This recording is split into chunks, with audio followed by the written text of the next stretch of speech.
మరొక breaking news చూస్తున్నాం. Iran Israel మధ్య భీకర యుద్ధం జరుగుతోంది. తాజాగా ఇజ్రాయెల్ భారీ స్థాయిలో దాడులు చేపట్టింది.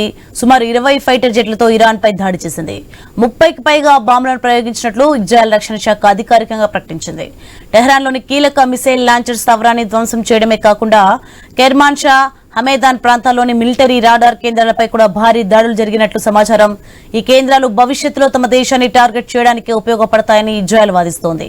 ఈ దాడులతో పాశ్చాత్య దేశాలు కలవరపడుతున్నాయి. మిడిల్ ఈస్ట్ ప్రాంతంలో శాంతిని కాపాడుకోవాలని, యుద్ధాన్ని మానుకోవాలని ఐక్యరాజ్యసమితి సహా అనేక దేశాలు పిలుపునిచ్చాయి. అయితే ఇరాన్ నుండి ఇప్పటి వరకు అధికారికంగా పూర్తిస్థాయి ప్రతిస్పందన రాలేదు. ఇరాన్ దాడులకు ఎలా స్పందించనుందనే దానిపై అంతర్జాతీయంగా ఆసక్తి నెలకొంది.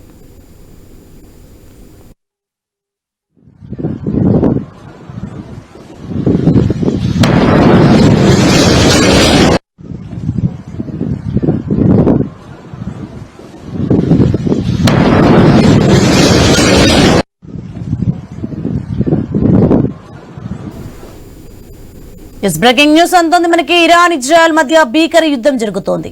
తాజాగా ఇజ్రాయెల్ భారీ స్థాయిలో దాడులు చేపట్టింది. సుమారు 20 ఫైటర్ జెట్లతో ఇరాన్ పై దాడి చేసింది. 30కి పైగా బాంబులను ప్రయోగించినట్లు ఇజ్రాయెల్ రక్షణ శాఖ అధికారికంగా ప్రకటించింది. టెహ్రాన్లోని కీలక మిసైల్ లాంచర్ స్థావరాన్ని ధ్వంసం చేయడమే కాకుండా కెర్మాన్ షా, హమేదాన్ ప్రాంతాల్లోని మిలిటరీ రాడార్ కేంద్రాలపై కూడా భారీ దాడులు జరిగినట్లు సమాచారం. ఇక ఈ కేంద్రాలు భవిష్యత్తులో తమ దేశాన్ని టార్గెట్ చేయడానికి ఉపయోగపడతాయని ఇజ్రాయెల్ వాదిస్తోంది. ఈ దాడులతో పాశ్చాత్య దేశాలు కలవరపడుతున్నాయి. మిడిల్ ఈస్ట్ ప్రాంతంలో శాంతిని కాపాడుకోవాలని, యుద్ధాన్ని మానుకోవాలని ఐక్యరాజ్యసమితి సహా అనేక దేశాలు పిలుపునిచ్చాయి. అయితే ఇరాన్ నుండి ఇప్పటి వరకు అధికారికంగా పూర్తిస్థాయి ప్రతిస్పందన రాలేదు. ఇరాన్ దాడులకు ఎలా స్పందించనుందనే దానిపై అంతర్జాతీయంగా ఆసక్తి నెలకొంది.